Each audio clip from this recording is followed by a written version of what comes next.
من خشی الرحمن بالغیب وجاء بقلب منیب ادخلوها بسلام ذلك یوم الخلود لهم ما یشاءون فیها ولدینا مزید۔ احباب ذی وقار، محترم سامعین و سامعات، بندے کا تعلق رب کے ساتھ بھی بڑا گہرا ہے،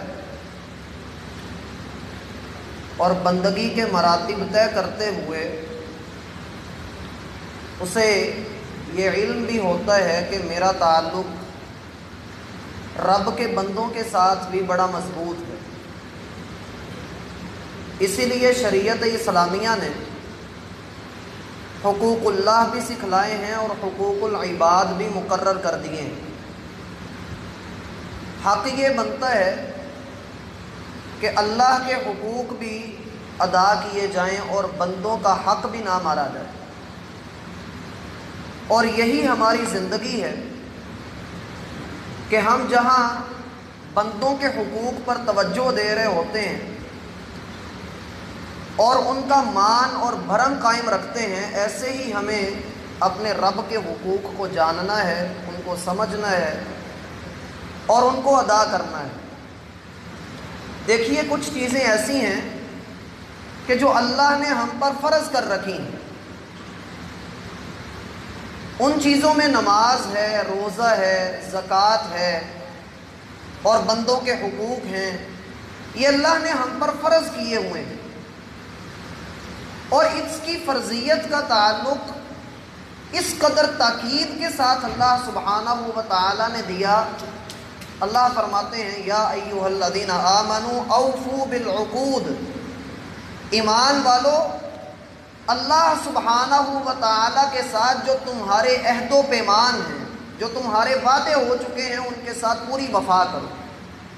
کونوا قوامین للہ شہداء بالقسط، جو اللہ کے احکامات ہیں ان کے بارے میں کوئی سمجھوتا نہ کرو، انصاف کے ساتھ ان پر ڈٹے رہو، استقامت اختیار کرو، تمہاری کمر اللہ نیچے نہیں لگنے دے گا۔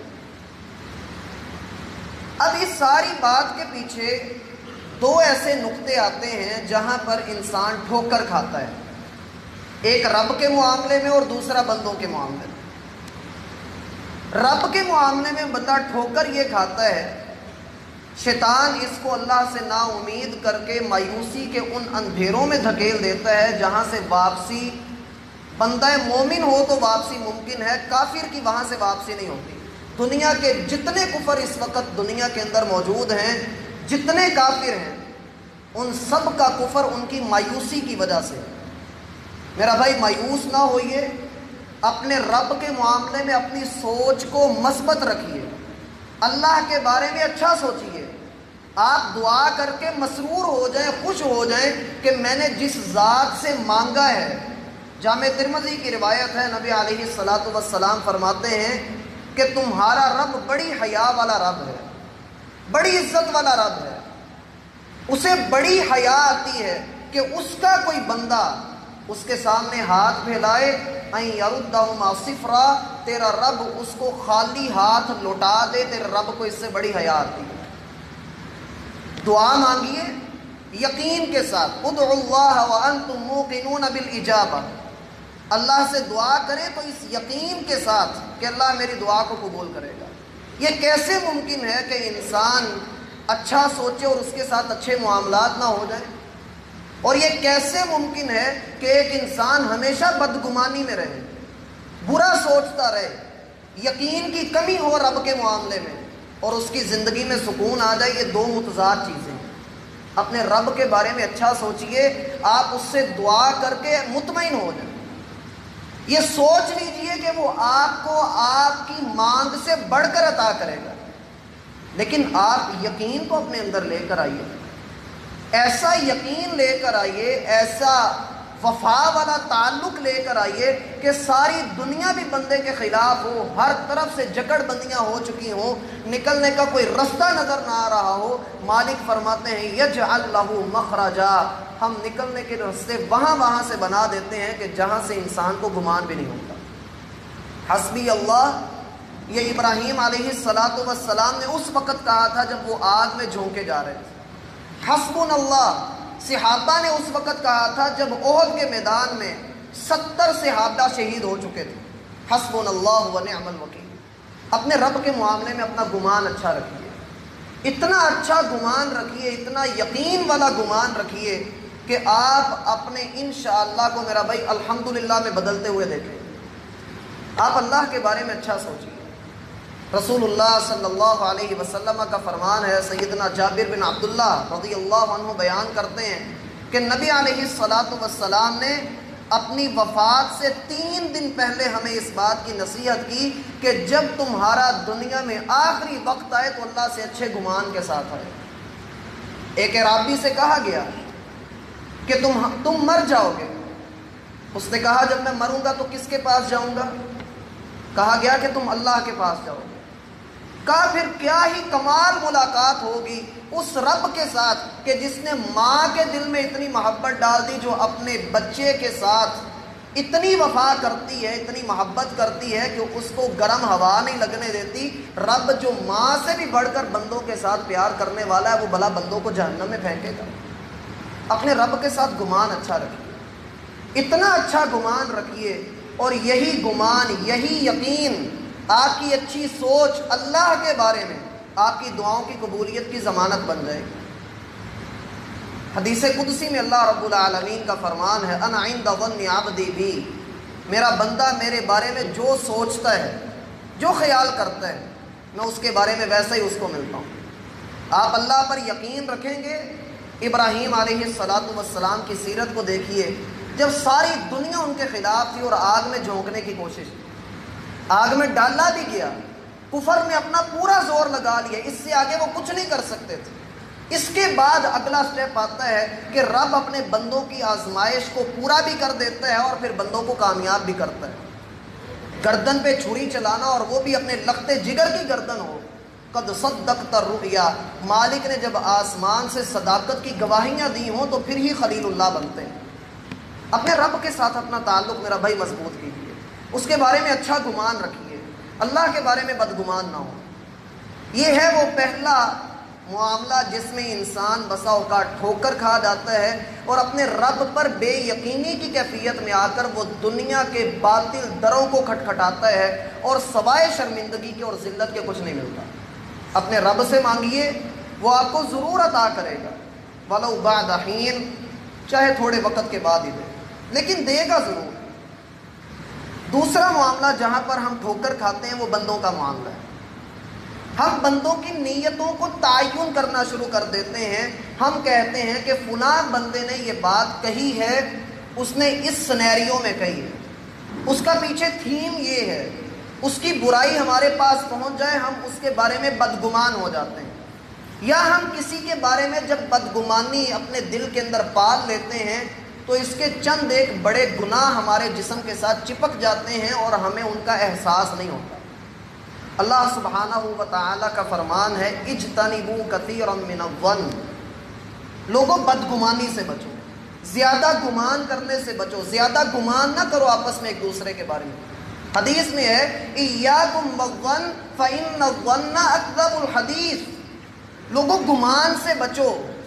یہ جو بدگمانی ہے یہ اکثر جھوٹی بات ہوتی ہے۔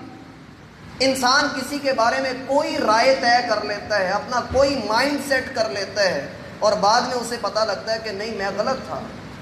کتنی بڑی قباحت ہے۔ سورہ بنی اسرائیل میں اللہ سبحانہ و تعالیٰ فرماتے ہیں وَلَا تَقْفُ مَا لَيْسَ لَكَ بِهِ عِلْمٌ، جس معاملے کا آپ کو علم نہیں، آپ اس کے پیچھے ہاتھ دھو کر نہ پڑیں۔ آپ کو ایک معاملے کے بارے میں پتہ ہی نہیں ہے، آپ اس کے پیچھے پڑ گئے اور آپ نے اپنی رائے بھی طے کر لی۔ ایک بندے کے بارے میں آپ نے اپنا ذہن بنا لیا کہ یہ بندہ ٹھیک ہے ہی نہیں ہے۔ میرا بھائی اس میں کون سے گناہ آتے ہیں؟ سب سے پہلا گناہ پہلا گناہ یہ ہوگا کہ یہ جو سوچ آپ نے کسی بندے کے بارے میں رکھی ہوئی ہے اس پر مواخذہ ہوگا، اللہ پوچھے گا اس کے بارے میں۔ ان السمع والبصر والفؤاد کل اولئک کان عنہ مسئولا، یہ آنکھ، یہ کان اور یہ دل، ان سارے چیزوں کے بارے میں جو خیالات آتے ہیں، آنکھ جو دیکھتی ہے، کان جو سنتا ہے، دل جو سمجھتا ہے، جو رائے قائم کرتا ہے، اس کے بارے میں کل آپ سے سوال کیا جائے گا۔ اس لیے اپنی رائے کسی کے بارے میں کچھ بھی بنانے سے پہلے سوچ لیجئے کہ ہم کسی کے بارے میں کیا سوچ رہے ہیں۔ دوسرا معاملہ جو اس میں آتا ہے، ہمارے رویے میں تبدیلی آ جاتی ہے۔ ہمارے رویے میں تبدیلی یوں آتی ہے کہ ظاہر سی بات ہے، جب ہم کسی بندے کے بارے میں برا سوچیں گے، اس کے بارے میں ہمیں رپورٹ غلط ملی ہوگی اور ہم اسی رپورٹ کے اوپر اپنا گمان طے کر کے اس بندے کو پاس آؤٹ کر دیں گے کہ یہ ہے ہی ایسا، اور وہ ویسا نہ ہو، تو میرا بھائی ہم بہت بڑی غلطی کر رہے ہیں۔ اور یہاں پر ہمارے رویے میں تبدیلی یہ آتی ہے کہ جب وہ ہم سے ملاقات کے لیے آتا ہے تو ہم اس کو مناسب عزت نہیں دیتے، ہم اس سے پیچھے ہٹ جاتے ہیں، ہم اس کو شو کرتے ہیں کہ تو نے ہمارے ساتھ ٹھیک نہیں کیا، تو بے نماز ہے، یا تو نے فلاں کو گالی دی ہے، یا تو نے میرے متعلق یہ باتیں کہی ہیں۔ ہم اپنا ذہن اس کے بارے میں جب ایسا بنا لیتے ہیں، ہمارے رویے میں تبدیلی آتی ہے۔ نبی علیہ الصلاۃ والسلام نے اس طرح کی باتوں سے منع کیا۔ سنن ابو داود کے اندر روایت ہے، آقا علیہ الصلاۃ والسلام فرماتے ہیں کہ لوگوں ایک دوسرے کو آپس کی وہ باتیں نہ بتاؤ جو دوسروں کو ناپسند ہو۔ امام حسن بصری رحمہ اللہ کے بارے میں کسی نے غلط الفاظ بولے، وہ اس مجلس میں موجود نہیں تھے۔ ایک صاحب آئے اور آ کر کہنے لگے، یا شیخ فلاں بندہ آپ کے بارے میں ایسی اور ایسی باتیں کر رہا تھا۔ حسن بصری رحمہ اللہ نے خوبصورت جواب دیا، کہنے لگے اس نے مجھے تیر مارے تھے، وہ مجھے لگے نہیں، اور تو اٹھا کر وہ تیر مجھے مار رہا ہے، وہ میرے علم میں نہیں تھا۔ تیسرا بڑا معاملہ جو کسی کے بارے میں بدگمانی کے ساتھ ہوتا ہے وہ ناانصافی ہے۔ اور وہ ناانصافی کیسے ہوتی ہے؟ میرا بھائی ہم یہاں پر جمعہ کے لیے اکٹھے ہوئے ہیں، اب جمعہ ادا کر کے گھر جاتے ہیں، اپنے دوستوں کو ملتے ہیں، کوئی آپ سے کہتا ہے کہ تو جمعہ لوگوں کو دکھانے کے لیے پڑھتا ہے، یہ آپ کے ساتھ ناانصافی ہے یا نہیں؟ آپ نے جمعہ کس کے لیے پڑھا یہ آپ جانتے ہیں، یہ آپ کا رب جانتا ہے، لیکن کوئی بندہ آپ کو ایسی بات کہے تو وہ آپ کے ساتھ ناانصافی کر رہا ہے۔ اگر ہم کسی کے بارے میں ایسی کوئی رائے قائم کر لیں جیسا وہ نہیں ہے تو میرا بھائی ہم اس کے ساتھ ناانصافی کر رہے ہیں۔ ہمیں اپنی رائے کو اچھا کرنا ہے، اچھا سوچئے لوگوں کے معاملے میں۔ کوئی پتہ نہیں اگلا اگر آپ کو کوئی بات کر رہا ہے، کوئی آپ کے بارے میں سوچ رہا ہے، یا اس نے کسی جگہ پر بیٹھ کر کوئی بات کہہ دی ہے آپ کے بارے میں، ہو سکتا ہے وہ کسی مجبوری کے تحت کہی ہو سکتا ہے کہ وہ کسی جگہ پر پھنس گیا ہو، وہ آپ کے بارے میں ایسی بات کہنے پر مجبور ہو چکا ہو، دل سے وہ آپ کی عزت کرتا ہو۔ اور پھر میرا بھائی آخر پر بات تو یہ آ جاتی ہے کہ اگر کوئی آپ کو کہیں پر بیٹھ کر ذلیل کرنے کی کوشش کرتا ہے تو عزت ذلت تو اللہ کے ہاتھ میں۔ ہم کیوں پریشان ہو کہ فلاں بندہ مجھے ذلیل کر رہا ہے؟ وَتُعِزُّ مَن تَشَاءُ وَتُذِلُّ مَن تَشَاءُ۔ اپنی سوچ کو اچھا رکھیے، دوسروں کے بارے میں بھی اور اللہ کے بارے میں بھی۔ اور ایک آخری نقطہ، اگر میں آپ سے یہ کہوں کہ میں نے ایک گینڈا دیکھا ہے تو اس کا مطلب یہ ہوگا کہ جو گینڈا میں نے دیکھا ہے وہ آپ نے نہیں دیکھا، آپ لوگوں نے وہی گینڈا دیکھا ہوگا جو آپ لوگوں نے دیکھا ہوا ہے۔ جو آپ نے دیکھا ہے آپ کو وہی نظر آئے گا۔ اور اگر میں یہ کہوں کہ فلاں آدمی، اس کو میں نے شراب خانے سے باہر نکلتے ہوئے دیکھا ہے، تو ہم اس کے بارے میں کیا سوچ رہے ہیں یہ ہمارا گمان ہے، ہمارا اندر ہے۔ کچھ لوگ ہوتے ہیں وہ یہ سوچیں گے کہ یہ بندہ تو اندر شراب پینے گیا تھا، کچھ لوگ ہوں گے وہ یہ کہیں گے ہو سکتا ہے وہ وہاں سے گزر رہا ہو، اس کا کوئی واقف اس کو وہاں پر مل گیا ہو۔ کئی ایک سوچیں آ سکتی ہیں، کئی ایک نتائج ہم نکال سکتے ہیں، لیکن اس کے پیچھے ہماری سوچ بھی ہوگی۔ میرا بھائی جب ہم کسی کو یوں کہہ رہے ہوتے ہیں کہ تو ہے ہی ایسا، تو یاد رکھیے یہ 3 انگلیاں ہماری طرف ہوتی ہیں کہ تو 3 مرتبہ پہلے ایسا ہے، وہ بعد میں ایسا ہے۔ اس لیے اپنے گمان کو اچھا رکھیے، اچھا سوچئے، یہ آپ کی زندگی کے اندر سکون لے کر آئے گا، ڈپریشن سے آپ کو نجات دے گا، آپ کا ذہن مطمئن ہوگا۔ اللہ کے بارے میں بھی اچھا گمان رکھیے اور بندوں کے بارے میں بھی اچھا گمان رکھیے، یقین کیجئے زندگی کی آدھی سے زیادہ آپ کی پریشانیاں ختم ہو جائیں۔ مت سوچئے کہ لوگ آپ کے بارے میں کیا سوچتے ہیں، لوگوں کو ہم راضی نہیں کر سکتے۔ نبی علیہ السلام ان جیسا عظیم راہبر دنیا میں کوئی نہیں آیا۔ آپ علیہ السلام جب لوگوں کو راضی نہیں کر سکے تو پھر ہم جیسے کیا ہے؟